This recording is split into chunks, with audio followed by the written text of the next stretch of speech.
I'm gonna wait for Ginger to take her seat. And then we'll know we can start. There we go. Okay. But we all are here. It's raining where we are. I'm pretty sure it's raining where you are because it's raining all over, as the song goes. It's raining all over the world. Over the world. All over the world. So we are gonna do chapters 5 and 6, I believe, today. That means Psalm 82, which is kind of well known, and then Psalm 23, which is terribly well known. And this is, again, if you did not get the notes because they were not included in the email, they are in the chat. If you can access the chat on your Zoom, the notes are in there. So I'm going to let Kate and Lawson see if they can figure that part out. Lawson's looking hard. Why does Sharon not have to figure it out? Okay, I'm kidding. I'm looking for notes. It says ask admin to enable meeting summary with Al Companion. It should just say, click on the notes. Can Sharon and Irv see him? Now I see messages addressed to meeting group chat will also appear in the meeting group chat in team chat. So I must be in the wrong place. All right, so beloved, here's what I'm going to do. I won't be able to see your faces. I can pull up the chat notes on this laptop, and then you will be able to see them. So we can go back and forth between the two, huh? Or I'll just stand here and act intelligent. I can help run the computer. Messages will also appear. The meeting group chat. Because I opened it, it got rid of it here in the lessons for today. Blanket or something. I had to scroll up.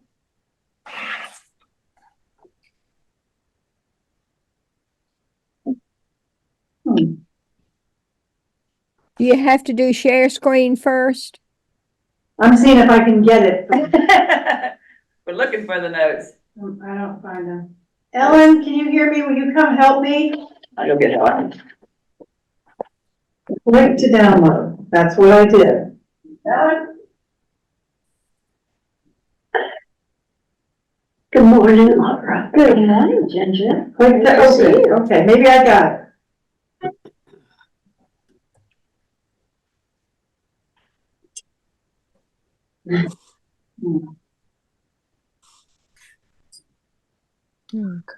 Open it. You can. Oh, stop. Okay, Well, we can do it without notes. You know what, baby? We're going to have to. Yeah. All right. No problem.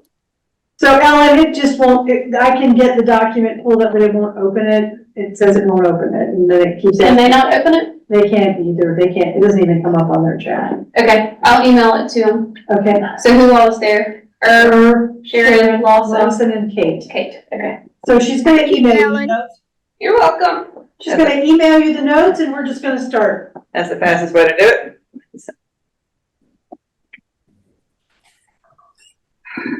Okay, so the reason I thought notes might be helpful is because I've started our conversation today with a poem by Langston Hughes, which he called Justice.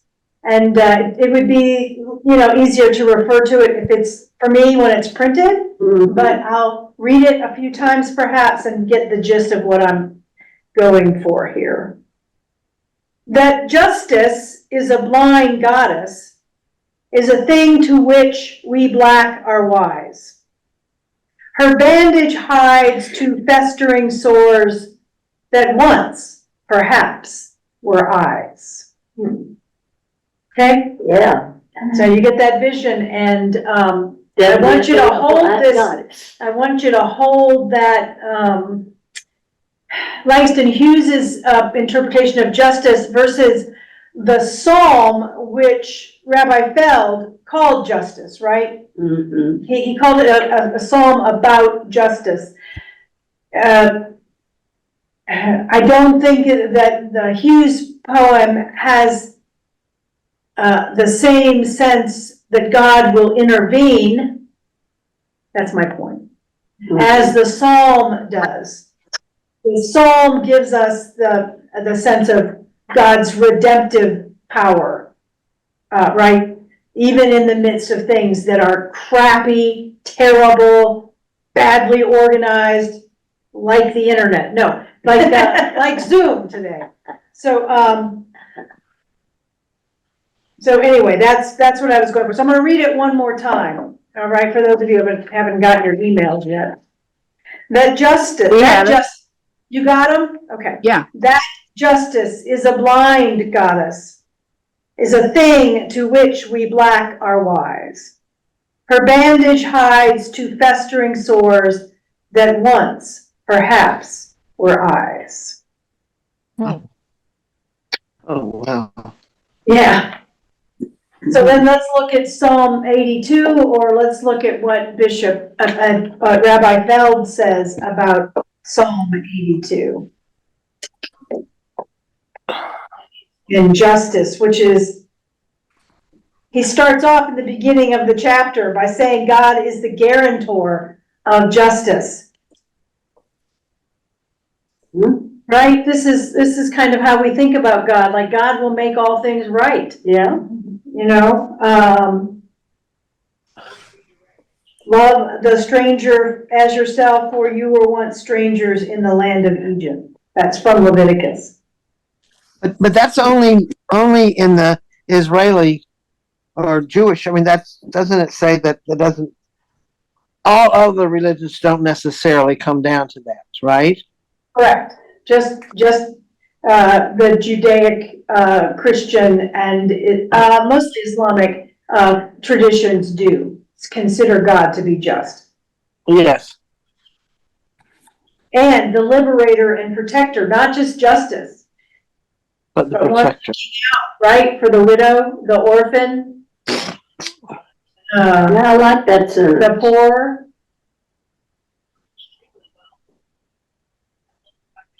And that God is the one responsible. Since God, what have we been learning about in the creation Psalms, in these Psalms of orientation? God is responsible for this stuff as well. Not only for the creation of it, but for the redemption of it. Mm-hmm. Right? This is part of the theology that's being put forth in these Psalms.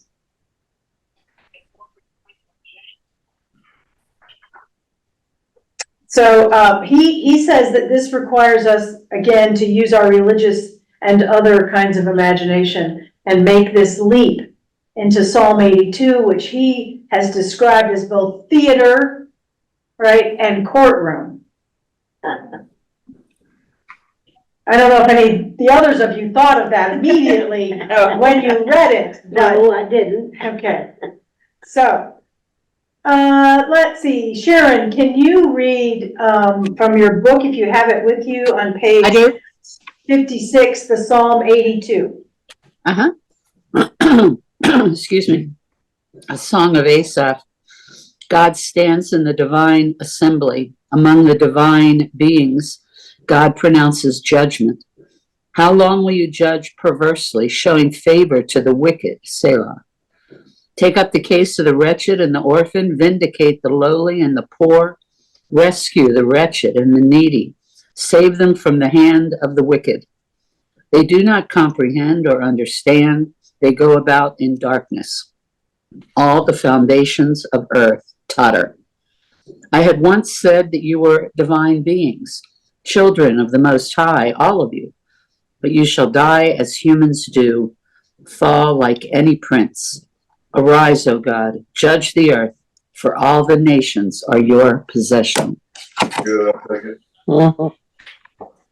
Now you see that then, the first line, he says, sets the scene for the drama that is about to unfold. God stands in the divine assembly. Among the divine beings, God pronounces judgment. And then It's on the interesting to me that when Go I ahead. read it and then I read the whole chapter, that it's like That's like a dictatorial, like a director, telling us what's happening and what the scene looks like. Yeah. Right. With stage directions, yeah.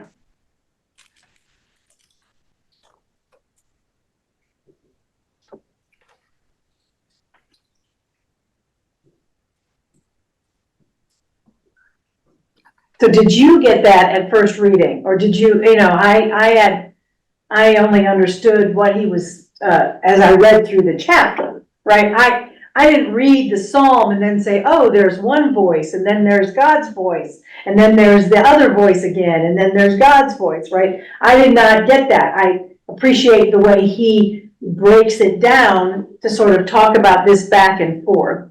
And some commentators said, yes, that might be true, but it was probably always used in the context of liturgy, that was probably how you would have heard this psalm would be in the context of a liturgy. You probably wouldn't have been one you'd recite on your own. Interesting, right? It would have been one used in temple. All right, priest, tell me what else you think. Well, I was confused about when it talked about, I once said you were divine beings, children of the Most High, all of you, and I wasn't sure exactly what it was talking about there. It was divine beings. Well, I think Rabbi Feld points to it. I know other people have said things like the Nehalim, this group of beings that were not human and not divine, that the Bible talks about. That's not been unusual to hear of them. It could also mean those of you, so think about this. I don't want to be too, I was thinking of the divine right of kings. I'm understanding that's a human interpretation of God blessing them to lead. However, this is the psalmist writing this, right? Was there not that feeling that people chosen to lead somehow had this power, right? This thing that came from God, this gift. And I think it's like that. So you that have been given a gift to lead, and what did you do with it? What did you do with that gift? How often have we said that to people in power? Well, I just saw when I was reading your notes too, Deb, where it's talking about the lesser gods, the nations. Right. So that's how it's understood as That's the how- nations and the kings and. That's how I understood it, Okay. right? Like a judgment on why people were being persecuted. Why would there be poor? Why would there be, they'd be treating their people in such a way, right? Why would it be set up in that way? So, I was interpreting that in that sentence that you were divine beings. I once said you were divine beings, to be the people, to be the referencing the stanza beforehand. They do not comprehend or understand. They go about in darkness. All the foundation of earth totter. So that they were divine beings because they're doing what they're not understanding, going about in darkness. They are no longer divine beings. they weren't acting in that way. Yeah, they weren't acting and behaving that way. Yeah, Were they ever really divine beings? I They don't, were I given can't. divine status, but were they really divine beings? Well, there's certain ways to say that, right? Do we sometimes talk about ourselves as having the divine spark in each of us? Right? Well, That that's is, different from being a divine being, having a divine spark or something, but We've got God's presence living within us, but that doesn't mean we are a divine being. That's right. but as I said, I think, there are references to other kinds of creatures in the Bible, in the Old Testament, right? I don't know. I'm not there. That has not yet revealed to me whether there was some on earth that were more than human. well, from the standpoint of this psalm, maybe all that matters is if these gods were considered to be divine. Whether they were or not may be irrelevant, but they were considered to be. but they didn't act that way, so they're kind of being discovered for the fact that they are not. Correct. Pointed out, I don't know about discovered, but at least pointed out, so. Well, Which people are you talking about? The Say that so-called again. divine gods that have not been, honoring justice, that are subject of this psalm. Okay. the one's on trial. Yeah, Yeah. Or maybe it's what happens, Irv, when we do act as if we are divine. yeah. Yeah.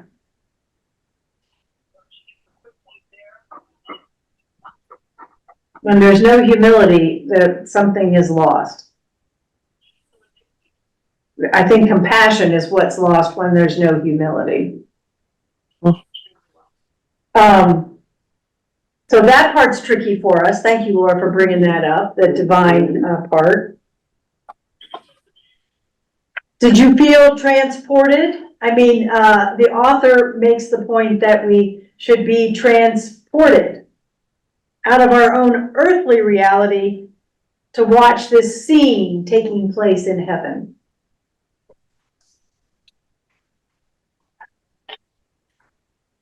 I did after he told me I should.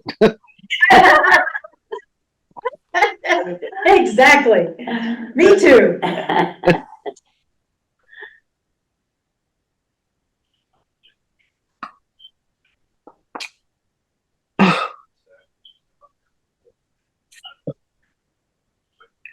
I just find it amazing that it's so pertinent Yeah. with problems of things of today. I mean, I think that's what always amazes me about, it's like doing what we used to call them in EFM, Theological.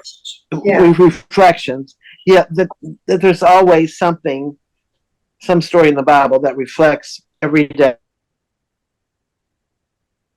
Yeah. Can you be more specific about how was it one thing in particular that you connected that's happening today with this psalm, or just in general?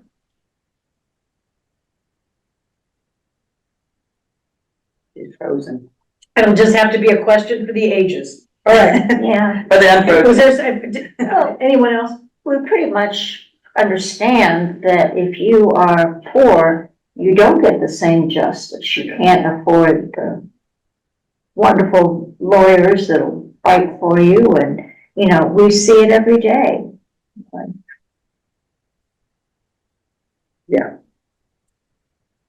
One of the things that's I struggle with a little bit here, and it may be several dimensions to it, but so what is justice? It's kind of like beauty, it's in the eye of the beholder. Somewhat like that. I think we could all agree in wide terms what justice might be. But do we see justice the same way God does? I doubt it. God takes a whole different perspective on things that's much deeper, much broader, much wider, and time to him is different than it is to us. So, that's one thing. And then I struggle because I have this, particularly gotten this through my circles involvement, this idea that you can't help people unless they're willing to be helped. And if they don't want to get out of poverty, they're not going to get out of poverty unless they're committed to helping, to doing it. All we can do is help them. So there's a difference in helping people and enabling them to continue what their problems are. So where does that fit into justice? So I struggle a lot with that sort of a question. So when you talk about justice, it seems like there's more to it than that. Yeah. Does that make sense? Yeah, I think it does. And what I explaining appreciate, what I'm trying to say? yeah, because you're and because you're relating it to your own personal experience, and that's what makes this fruitful for all of us. If this doesn't engage past that's a psalm and we're reading a book together and isn't that great? That's fine, right? But you are able to you take the question. The question's gonna go deeper for you. How have you experienced justice, right? How do you enable justice? How does how does that impact your life? Well, and more particularly, what can I as one person do to help have better justice? And it's not simply, in my view, it's not simply giving people money to buy food. That may be something you have to do, but that's not necessarily solving the problem, so. Right.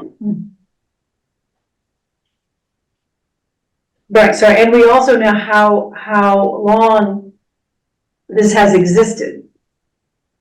Right? This is apparently Forever. a and question ever of the and ever. ages. How is God just?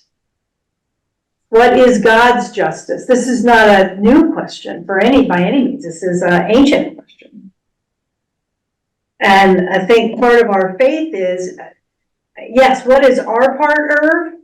And what is God's part? And this is what we all struggle with. And I think we have to pray and discern over that, but God, God gave us free will, God gave us a minds of our own, and I mean, we have to go through this struggle to find out what our calling and how do we do it? How do we do whatever our calling is? How do we do it?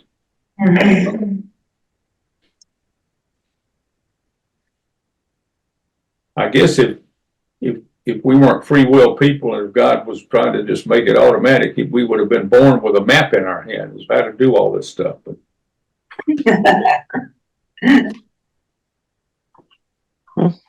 There would be no challenge, probably. I think there is, we just kind of distinguish the poor and the rich kind of, but I think everybody has the same justice, and hopefully if you're living by God's laws and rules, you are going to be treated fairly and equally, because you have the same right to help everybody and to love everybody, and you should not need lawyers and stuff like that if you're living a godly life. So I think that everybody has the opportunity for justice. And yet we know that's not true. Yeah, but Okay. Yes, and. Yeah. But there's a sense of God challenging, as opposed to a lament, which we're gonna get to in the next section about despair, right? This is not a lament. This isn't a plea coming from people, right? I mean, there is someone presenting what's happening. This is God saying, this is not right.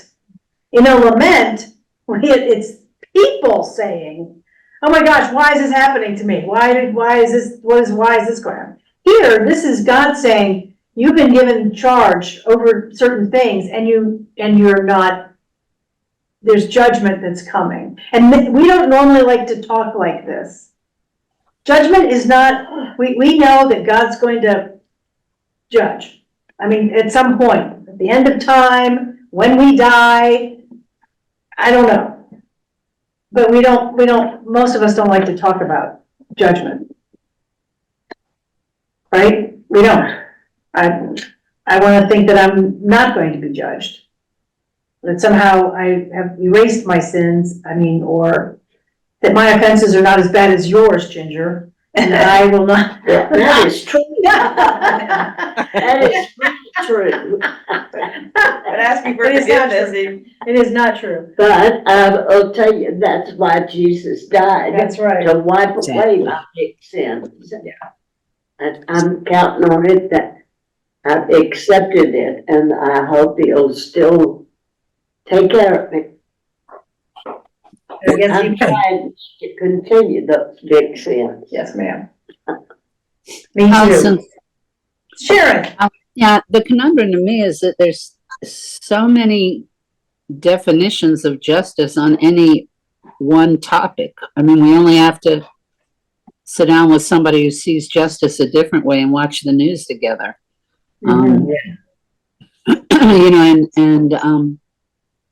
There's always arguments about, okay, what's just here? The death penalty? No, I don't believe in the death penalty. So there's so many definitions on just one topic that we as humans see it. I'm not talking about God, I have no idea about it. But, I don't know. Does that make sense? It's a difficult term for me to pin down. Yeah. Mhm. You know, this brings back to what we were talking about last week about,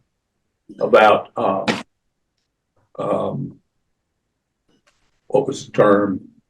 Paradox? Paradoxes, thank you.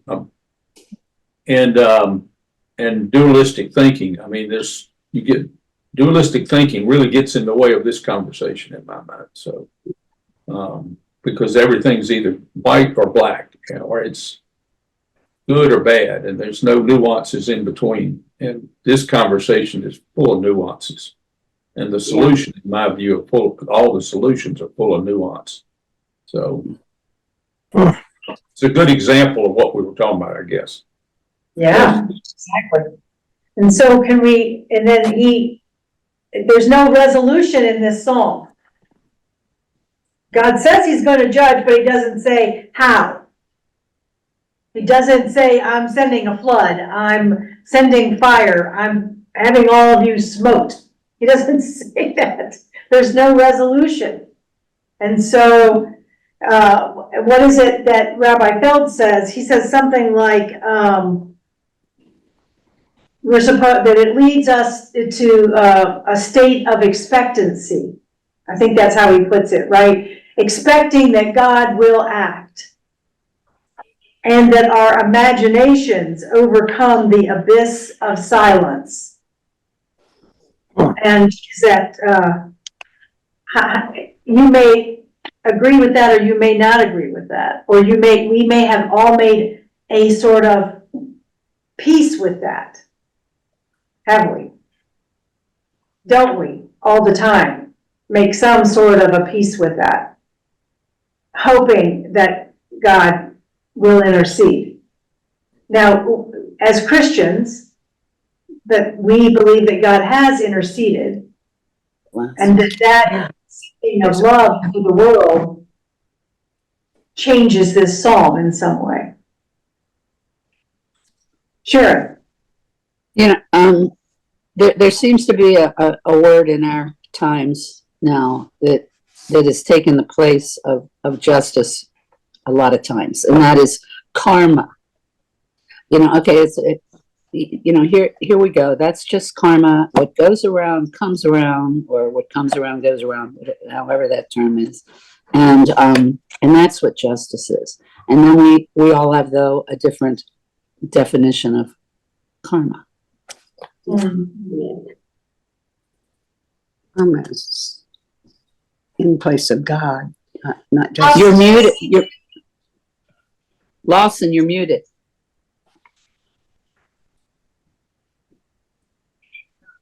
Go ahead.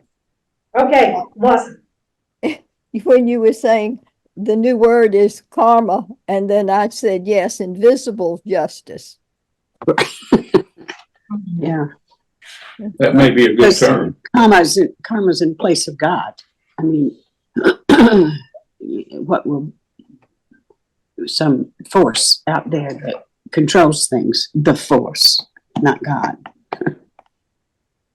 Well, of course, that's why Star Wars was so popular, because it put new clothes on old theology. Yeah. I mean, it's just a spiritual metaphor, the whole Star Wars thing, so that younger people, new generations can enter into the thoughts about the fight of good and evil. So, people say, oh, those are horrible. I think they're wonderful, because they make people think exactly what we're talking about now. Where is the justice? Where is the lightsaber? Right. Who's in control? Or, as Taylor Swift says, karma is everywhere. That's one of her new songs on her new album, is karma. So you can look that one up and listen to her words. Who is that? Taylor Swift. I'm not sure I agree with her, but it's fine. A lot of people like the tune. You know, maybe what the significance of all this psalm is that is that God knows what justice is. We can only make a stab at it. We're influenced by the environment we're in, by our biases, etc. I mean, we're all going to sit here and say Putin is a bad guy, and I totally believe that. We all do. Yeah. We don't have the perspective of God on Putin or anybody else like that. And we only see things from outside and from afar. But this message that's in the Psalm is that God does provide justice. It's not necessarily saying we will understand it, that we will see it, that we'll even know it. But God does, and there's assurance in that. And God's justice has a lot to, I mean, probably has everything to do with love. So. And because the big question is when, it leads there to trust and believe that he is ultimately in charge and will bring justice. But from where we are, we say when. That's not for us to know. I know. And so he just says, trust me. What's the relationship between the two words, justice and judgment? I don't know, I wrote that in the margin of my book. Rabbi Feld doesn't really answer that. What are your thoughts? Judgment is what we do. It's our sense of what we think is right or wrong, etc. Justice is what really is right or wrong, and only God can know that. Well, he's Unless the you're one. talking about lawyers, and then there's a whole different thing, and let's don't go there. That's flipped upside down. So, Well, in verse 1, it's not us that's doing the judgment. It's God pronounces judgment. Right. yeah, And then we decide, well, no, he was wrong about that. That person should have been sent to prison for killing my daughter.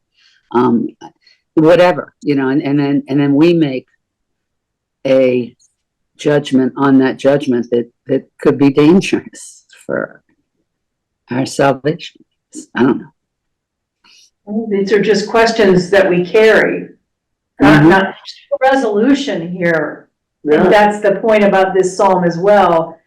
There's not a one answer. And again, it deepens that paradoxical thinking or that paradoxical way of being that we really talked a lot about last week and will continue to be part when we get into the despair part of the Psalms. This is part of human condition, human thinking, human being in the world. I think, as Irv said, there is no one. Is there one answer? One answer is, it's like Jesus said, love the Lord your God with all your heart, with all your soul, with all your mind. Love your neighbor as yourself, right? We always have been, always will be looking for what is that thing? What is the solution? What is the one answer? What is the one thing? We just, it's gonna go back and forth. We're gonna. Will you read the bottom of page 61? Yeah, Psalm 82 is masterful in taking us to the limits of faith, in displaying the inner workings of heaven, in showing us the triumph of justice on high. Yet, because we are east of Eden, because we deal with earthly realities, the rift between the heavenly ideal and our everyday experience remains poignant. Ultimately, we are left with our faces turned heavenward. Yeah. The last lines of the poem are both an argument with God and a prayer for the intervention of the divine. Well, it's like Abraham. I mean, I was amazed when I did know that God had changed her mind a couple of times whenever, like with Abraham and his son, or the town that he was going to destroy, and Right. and he gave people a second chance, and I, I guess that has something to do in the justice and the judgment factor too. I liked it better when I just read them like they were songs, rather than have to sit there and say, "Oh, wait a minute." No, I'm kidding. This is fascinating. So, right, it's a theological, historical, a bit of psychology, but I don't think he would agree with that. So there, all of it involved in his understanding of the Psalms, and then it's a way to get at these questions in ourselves, right? It's just another way for us to get at the question. If that means that we're troubled by it, so be it. I mean, I love you all, but I pray that each of you are troubled by these. I hope you are. Right? Because that's going to inspire you to pray more, or to listen harder, or to, I don't know, to be more engaged with it.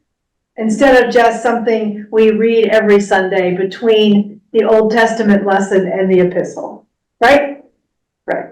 Okay. Right. Shall we go on to Psalm 23? Sure. Right.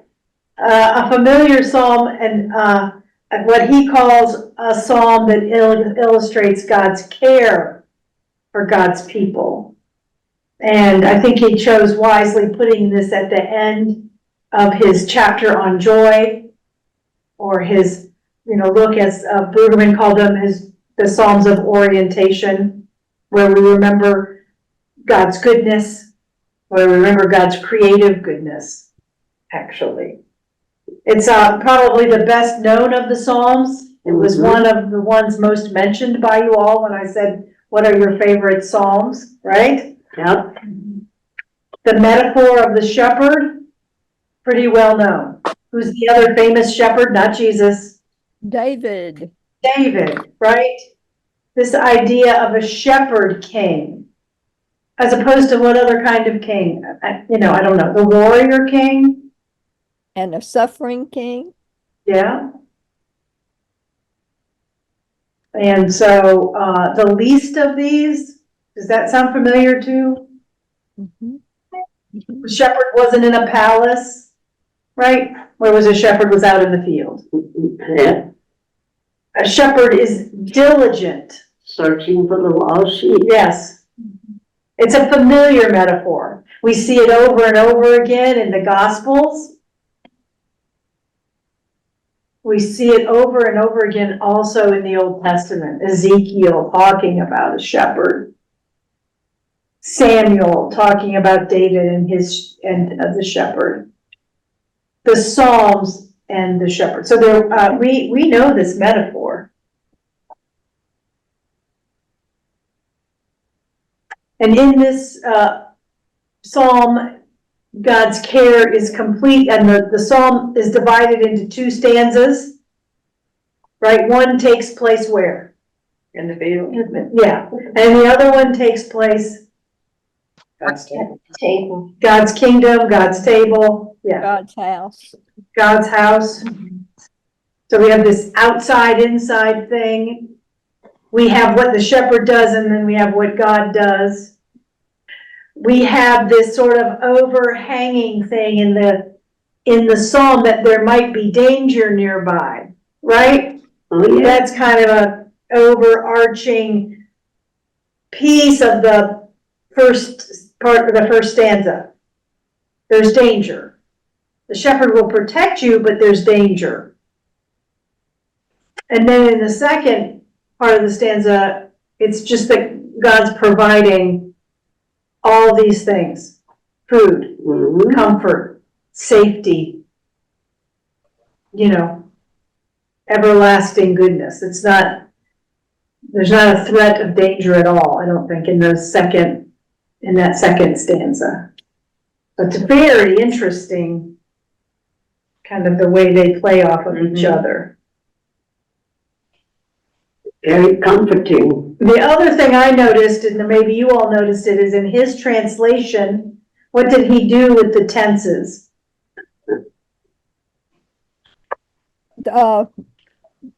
He's, Put them in the present. I guess. yeah, I mean, some of them are in the present, some of them are in The the future.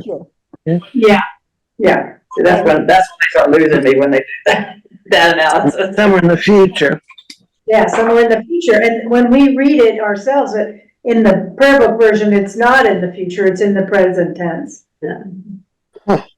And can you talk about why, he does talk about that, I didn't know if you understood it, because I had a difficult time with it. I loved it. I absolutely loved it because it's the way we're supposed to pray.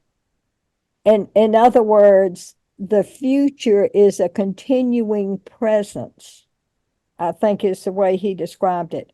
And when we pray, we are not supposed to pray what the problem is, but what we want the solution to be. So instead of saying, Lord, please heal the cancer of my friend's lung, you would say, thank you, Lord, for giving my friend a healthy lung. So it is, pulling the present into the future of what we hope for, what we need, or what we want. Well said, thank you, thank you. Yeah, and it says on page 69, Yeah, let's go to page 69. it's at the bottom of that first longer paragraph. Mhm. It says, this is the ultimate act of faith, turning hope into perceived present. Very good. I've got Say it again. about that, Laura. Okay, That really This spoke is- to me. yeah, this is the ultimate act of faith, turning hope into a perceived present.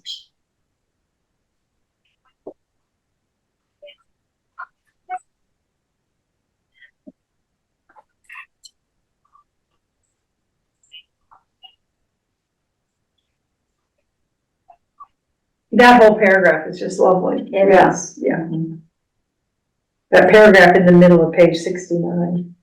Perhaps we should read the psalm. I think we just skipped right into Talking about it. talking about it. Laura, can you read the psalm for us today? Certainly. Adonai is my shepherd, I will not lack. He will lay me down in green pastures, lead me to still waters, renew my life. Guide me in right paths for the sake of his own name. Even if I were to walk through a valley as dark as death, I would fear no wrong, for you are with me. Your rod and your staff, they would comfort me. You would spread a table for me in full view of my besiegers. Anoint my head with oil, my cup overflowing. Only goodness and steadfast love should pursue me all the days of my life, and I shall dwell in the house of Adonai till the end of time. Amen. Oh, yeah. What else from that chapter would you guys like to discuss or have questions about, or See. anything else there? Well, something else that struck me was on page 68, that first paragraph, where he says, goodness and steadfast love are qualities of relationship. So it makes me think of, in this one very much, at the top of page 68. That says, goodness and steadfast love are qualities of relationship. This psalm is all about relationship. It really is. And speaking about that, goodness and mercy shall follow me all the days of my life. We went and saw a working sheep farm, and where they actually had dogs herding the sheep. And it was amazing because the shepherd could whistle one way and the dog would go to the left. If he whistled another way, the dog would go to the right. It was just like they had their own language. And after that experience, and then they had a third dog, the two dogs that he control with whistles were the one that would bring the sheep in out from feeding to be brought into shelter. And then the third dog would be the dog that would go after the sheep that wasn't paying attention to the other two dogs. So they had a perfect system. But after that, I thought, it seemed to me like the two dogs that responded to the whistles were like dogs, good, like one dog was named Goodness and the other dog was named Mercy. Goodness and mercy shall follow me all of the days of my life. And so I have just, we always think of dogs being the closest thing to God's love. And here, God's love tries to hem us in so we won't fall off the edge of the cliff. And so I have just, ever since that experience, when I hear this, I think of those two dogs, good, obedient dogs, not like my dogs that I've had, but dogs who actually pay attention to what you want them to do. Goodness and mercy will follow me, will pursue me all the days of my life until they get me into the house of the Lord where I will dwell forever. Beautifully said. That's that just is- great. What an experience. Yes, and what a great name. Goodness and mercy. Yes. Thank you, Lawson. Mm-hmm. I was grateful to see that some dogs do what you want them to do. I know. What the part I never like about that is that generally dogs just respond to their owners. I mean, not respond, but reflect is a better word, their owners. Yeah. And that part is always just a little You bit got hard. it. You got it. Oh. Not mine. Mine does. We do whatever she says. There you go. There you go. I keep So- losing you all. I can't in and out. We figured that out, Kate. I'm glad that you can get part of it and then maybe you can go back and watch it later. If there's something you missed. We know sometimes internet is challenging. All right, well, so if you turn, if you have the paper or whatever, I chose our hymnal and our lexicon of musical choices for this psalm are plentiful. There are many, many, many, but I chose one from Lift Every Voice and Sing. Good. Right? The Leave Us, we call the abbreviation, the African American hymnal in the Episcopal Church. And there's a hymn called I Want Jesus to Walk With Me. And many of you are probably familiar with it. Again, much like Justice, the Langston Hughes poem, this song takes, yes, I want Jesus to walk with me, which is implied in the 23rd Psalm, right? But this turns it, doesn't it? This is a plea as opposed to a promise. The 23rd Psalm offers a promise. But this hymn is a plea. I think it sounds good. I wish we'd sing it one day. I wish we'd sing it one day too. I can sing it, but I'm probably gonna do a terrible job, but Well, let's just ask Michael to put it in. we'll ask him to do that. I've given You you know some. Go ahead. Sorry. Go The ahead. song, which is one of my most favorite, you would think I know all the words, but I don't, is like, my shepherd will provide my need. Yes.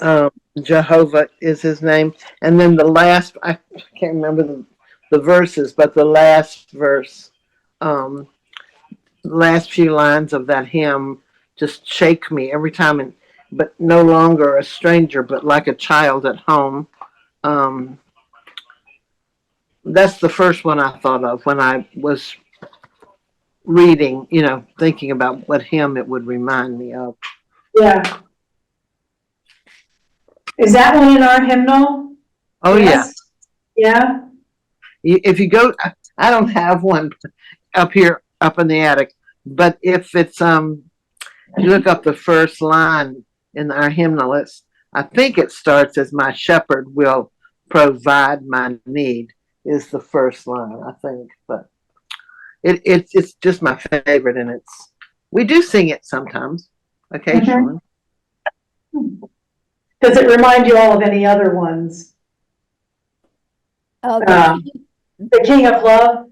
the go king ahead. of love, my shepherd is, his goodness faileth never. That's I it, isn't nothing it? lack if I am his, and he is He mine is. forever. That's right, that's a good one. Yeah. Is that the same one I was talking about? No, yours is six, A different is, one. the shepherd will supply my need, Jehovah is his name. In pastures fresh, he makes me feed beside the living stream. He brings my drink, yeah, it's a folk melody, Resignation, so. But the last verse, can you tell me the last verse? I think that. Assure provisions of my God attend me at all my days. O may thy house be mine abode, and all my work be praise. There would I find a settled rest, where others go and come, no more a stranger or a guest, but like a child at home. Mhm. It just kills me every time I hear it and we sing it. It just, I don't know. That's one of those lines that just gets me. Yeah, that's a good one.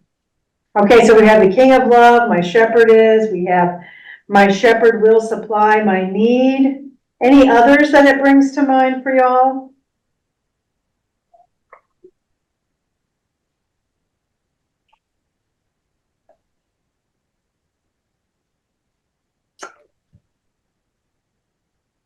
I should remember some of them.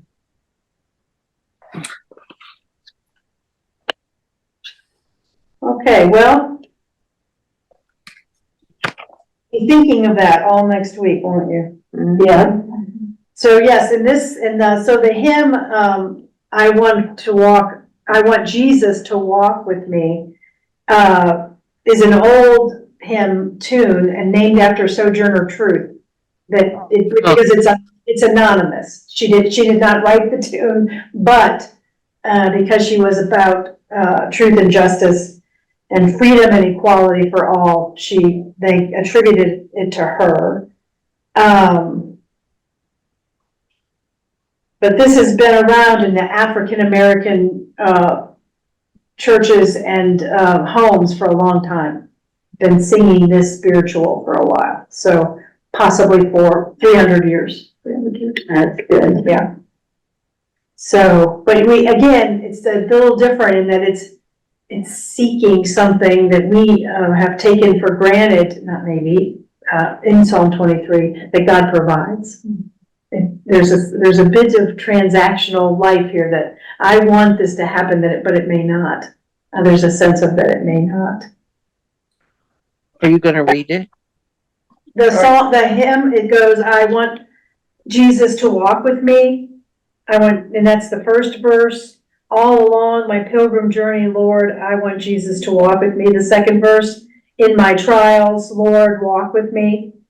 When the shades of life are falling, Lord, I want Jesus to walk with me. In my sorrows or in my trials, in some versions, in my sorrows, Lord, walk with me. When my heart within is aching, Lord, I want Jesus to walk with me. Those are good words. Well, we have 5 minutes. Anything else that didn't get said? I did just send everybody an email a few minutes ago with sort of a new perspective on Psalm 23. Okay. Good, thank you. Should we And look at you're smiling that smile. That means it's a good one. it? Okay, here we go. Well, I didn't get anything except new meaning. Yea, though I walk through the valley of the shadow of death, I will fear So no the photo didn't come through? No. All right. Did anybody else get it? I can't tell because I'm on this. I'll have to stretch my technology inquiry here, so. Okay, while he's doing that, I found a poem. Irv, did you find it? Can you show it, or you having to I find it? don't know. No, I'm gonna have to figure out how to, I found it. I know what it is. Somebody got it. I did too. Yeah, we all did over here. I see a dog. Oh. Just be patient with it, Lawson, because it took a second to come up. At first you just saw the text and then the picture came up. Okay, thank you. It's I don't have it funny, yet. it's cute, but if you think about it, it's also true. It's deep, so. Well, Irv, I thank you for. Oh my goodness! I'm still looking. Oh no! Oh, And Yeah. the dog is very trusting. I came across another book on the Psalms, and this was discussing Psalm 23 antithesis. Uh-huh. The clock is my dictator. I shall not rest. It makes me lie down only when exhausted. It leads me to deep depression. It hounds my soul. It leads me in circles of frenzy for activity's sake. Even though I run frantically from task to task, I will never get it all done. For my ideal is with me. Deadlines and my need for approval, they drive me. They demand performance from me beyond the limits of my schedule. They anoint my head with migraines. My in-block basket overflows. Surely fatigue and time pressure shall follow me all the days of my life, and I will dwell in the bonds of frustration forever. I've seen that before. That is the antithesis for sure. And how often have we found ourselves there as opposed to in the valley? Yeah. Yes. Mhm. Thank you, Lawson. Thank you, Irv. Thank you, Sharon and Laura, Lyda, Ginger. Thank you all for being here. Next week, we have to read 3 Psalms on despair. I hope it's not too depressing for you. But the tone of these will change, right? The person asking the questions will change. It's going to be different. I am sure that the rabbi will give us lots of good things to think about. So as we leave here today, go in peace to love and serve the Lord. Thanks. Thank you.